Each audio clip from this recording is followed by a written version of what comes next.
I have a lot of stuff for you today. Some of it may be news. No, I mean, slow your horses, yeah. I'm overestimating things. I'm overselling. All right, good afternoon. In a short while, we'll be joined by Lotta Tahitnen, the chief of the Outreach and Partnership Branch at the UN Department of Economic and Social Affairs, and she will be joined also with Henk Ovink, the Special Envoy of the Kingdom of the Netherlands for Water, and Sultan Rahim Zoda, Special Envoy of the President of Tajikistan for Water. And they will be briefing you on the upcoming UN Water Conference, which takes place here next week. The Secretary General remains concerned about the rising tensions on the Korean Peninsula. The Democratic People's Republic of Korea's continuing activities relating to nuclear weapons are contrary to its obligations under relevant Security Council resolutions.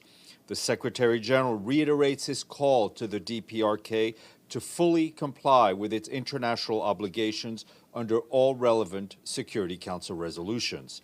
The Secretary General has consistently called for de-escalation, the resumption of talks, and for all concerned to foster an environment that is conducive to dialogue.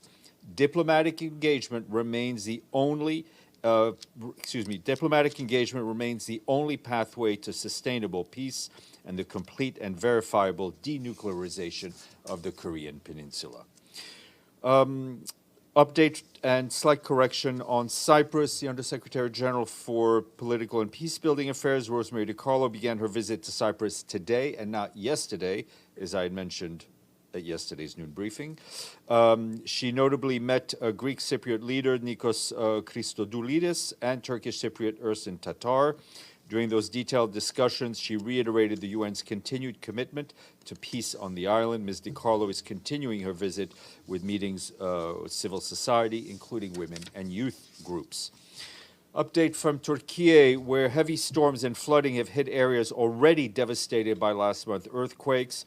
In impacted areas, people living in displacement camps due to the earthquake are still being evacuated after their tents were inundated by floodwaters. They've apparently been relocated to schools, mosques, sports center, and other sites.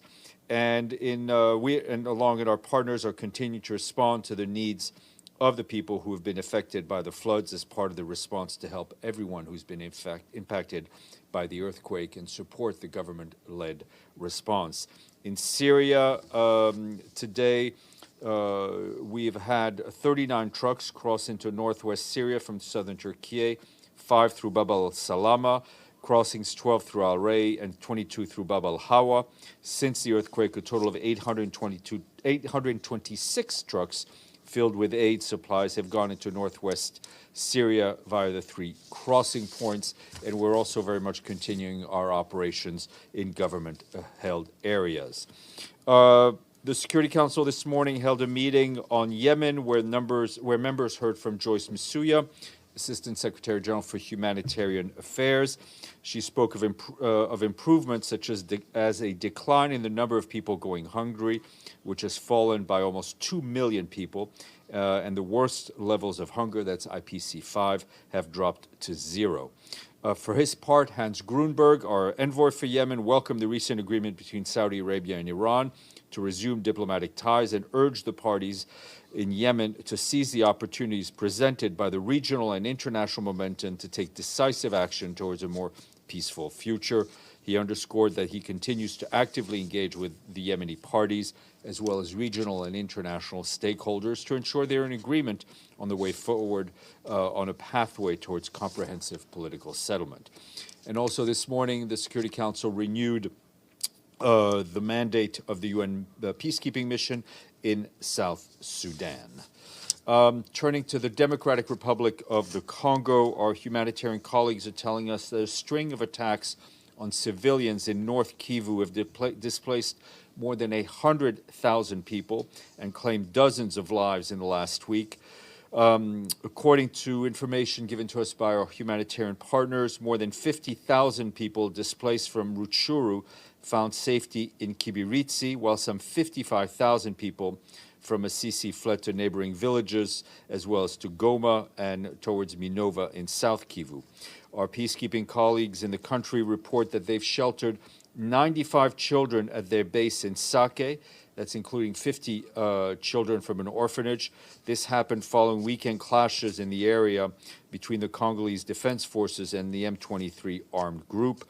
4 civilians died during the clashes and at least 5 others were injured. Peacekeepers provided medical assistance to the injured at their base and later evacuated them to Goma. Children were also transferred to a center for children in Goma. The mission also reported that since early March, the ADF rebel group has reportedly killed at least 97 civilians in Beni, in the North Kivu territory, in North Kivu province. As we mentioned last week, due to ongoing joint operations between the Ugandan and Congolese defense forces, peacekeepers, UN peacekeepers, do not have access to the area south of the town of Beni, where suspected ADF members perpetrated these attacks. We, along with our humanitarian partners, are providing health support, education, food, water, sanitation, among other much-needed services to thousands of people in the Beni and in surrounding areas. We're also working on scaling up our response. In North Kivu, over the past year, education of more than 600,000 children have been impacted by the ongoing violence. As a reminder, over the past year, renewed violence in the region has caused the displacement of more than 800,000 men, women, and children. Currently in the DRC, more than 6 million people are internally displaced.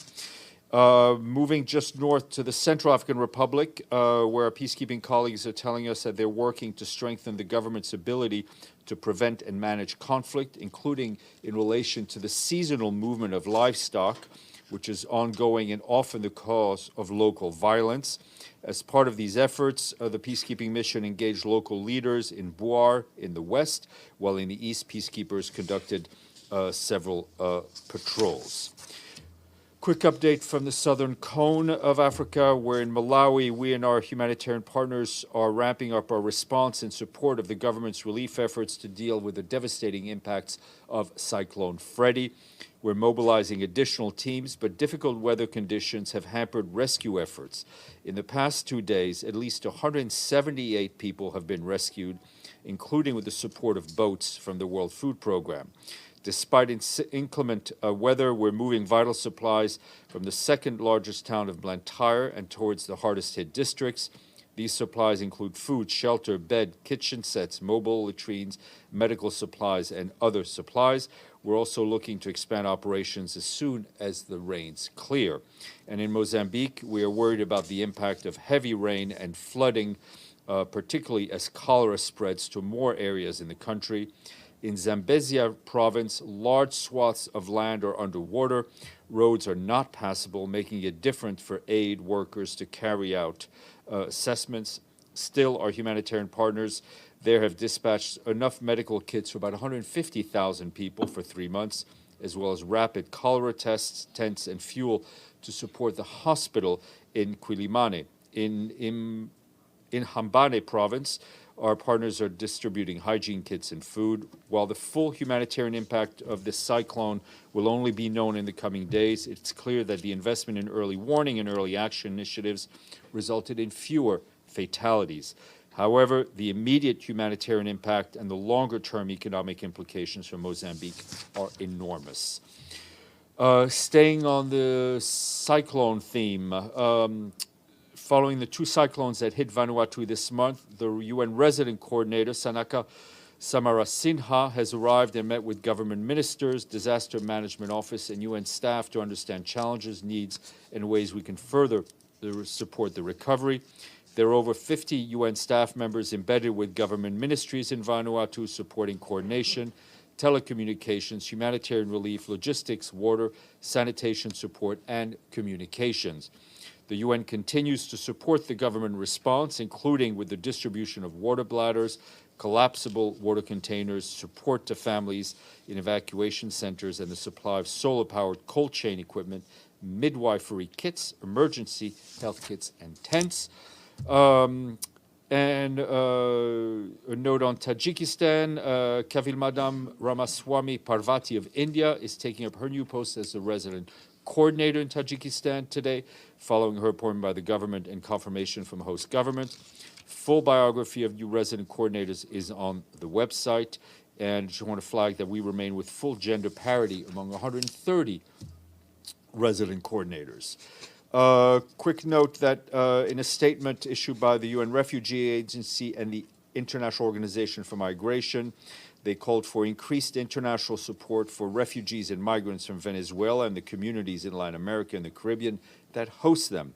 The call comes ahead of the high-level international conference on solidarity with Venezuelan refugees and migrants and their host communities and countries that takes place in Brussels on Thursday, which is tomorrow. The conference is co-hosted by Canada and the European Union. New report published today by the International Labour Organization underscores the extent to which economies and societies depend on key workers in sectors such as health, security, cleaning, transport, and clerical occupations, and how they are undervalued. The report calls for particularly on countries to improve working conditions and earnings of key workers that were essential during the pandemic. Today is the International Day to Combat Islamophobia. In his message for the day, the Secretary General notes that on this day we focus our attention and call for action to stamp out the poison of anti-Muslim hatred. Every great faith tradition, in every great faith and tradition, it summons the imperatives of tolerant respect and mutual understanding, he said in the message.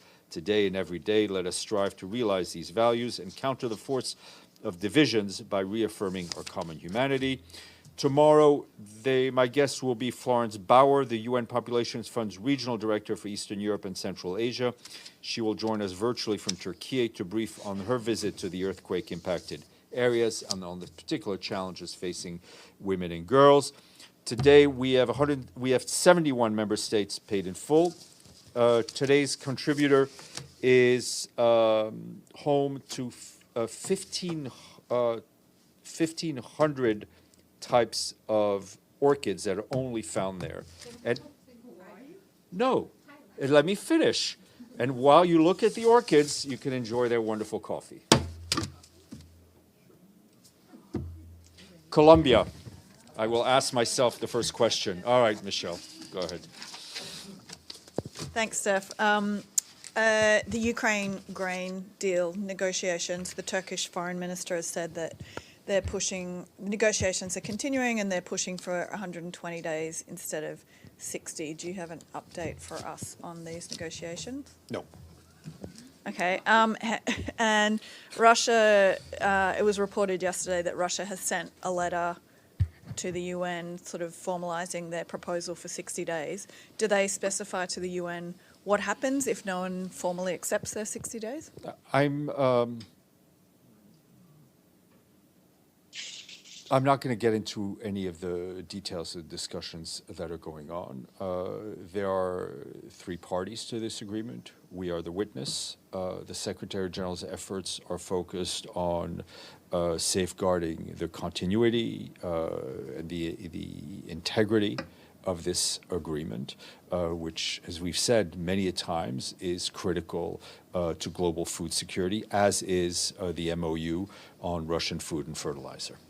So if there's no formal, if no one sort of says, okay, we'll take you 60 days, has Russia said, like, are you just expecting it to continue? I think you'd have to ask Russia what Russia says. Betul, then Edie, then James.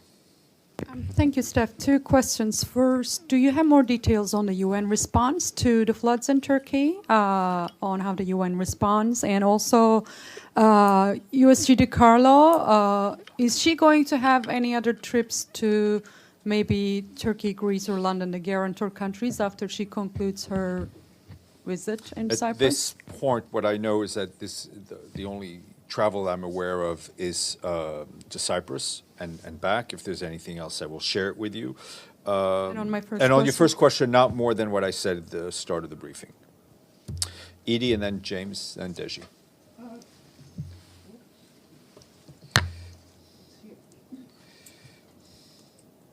Thank you, Steph.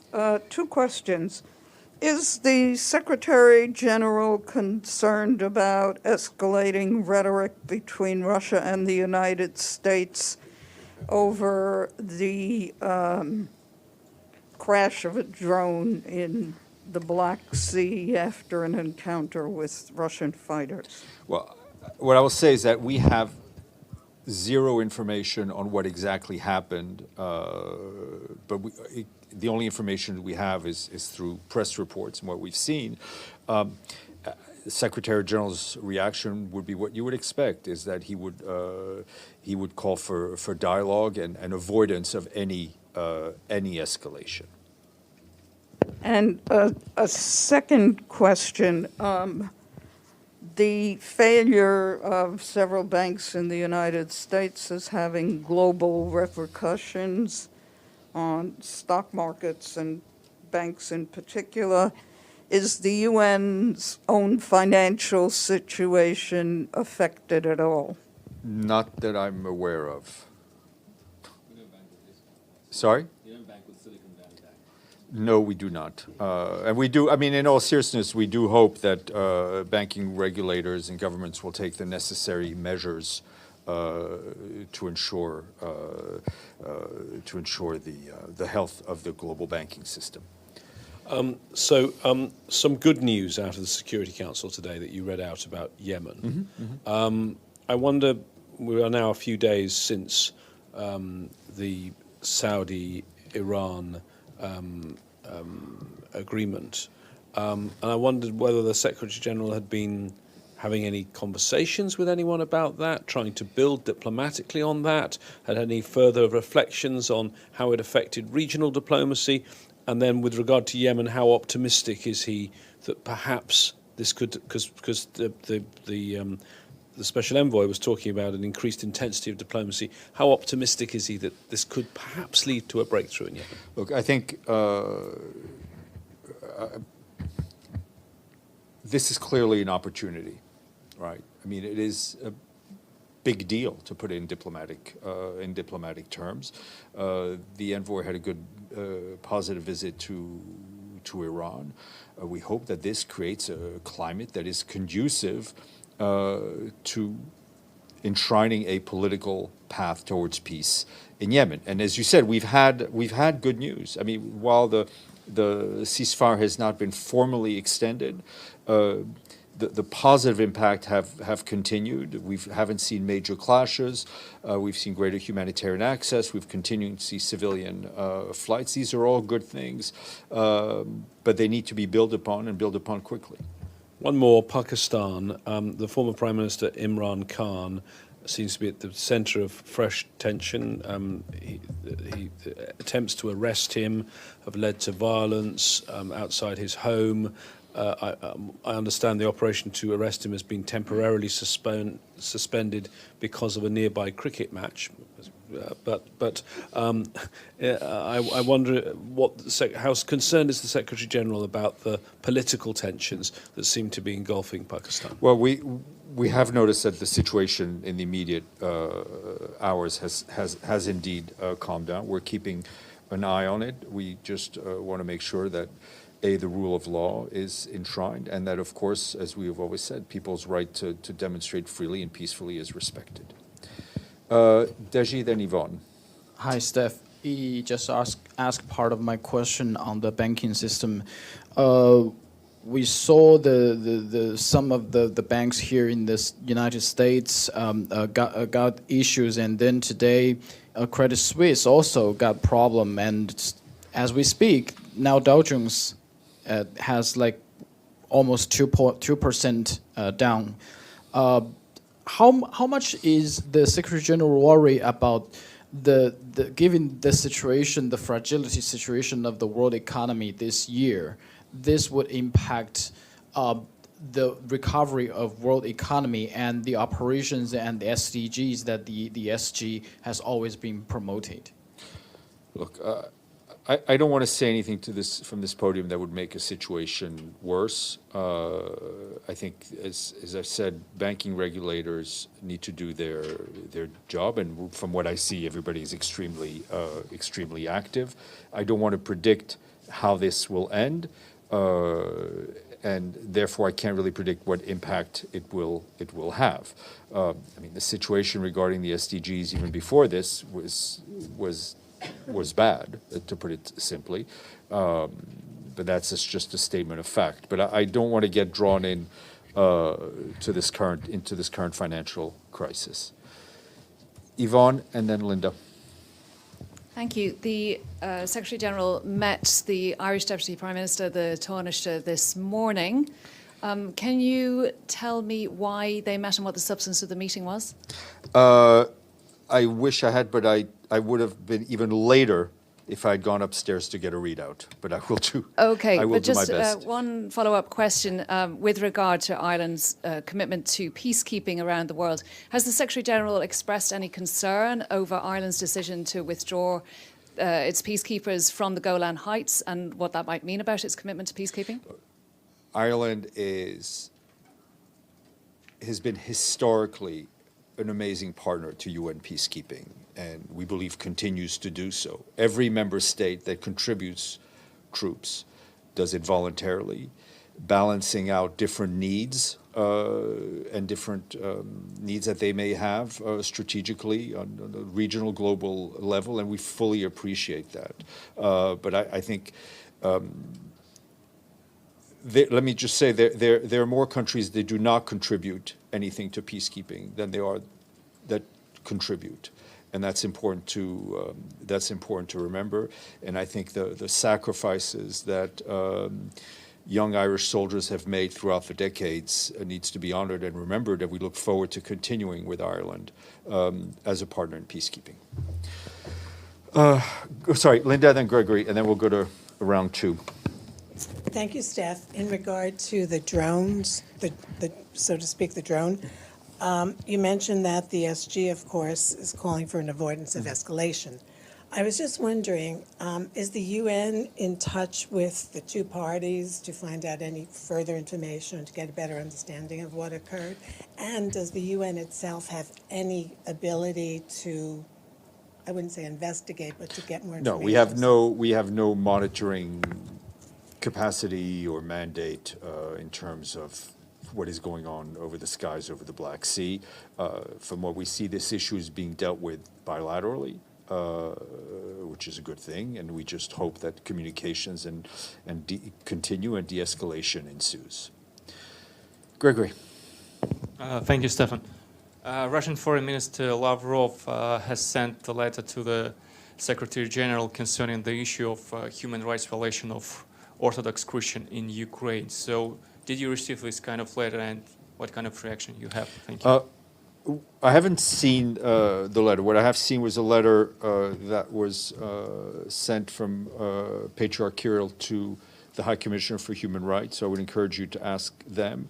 We, at this point, don't have, we're not in a position to comment due to limited information. However, it bears reminding that as a position of principle, the Secretary General believes that any state should guarantee the effective exercise of the right to freedom of religion and belief, including by protecting places of worship. Beitul. Sorry to disturb.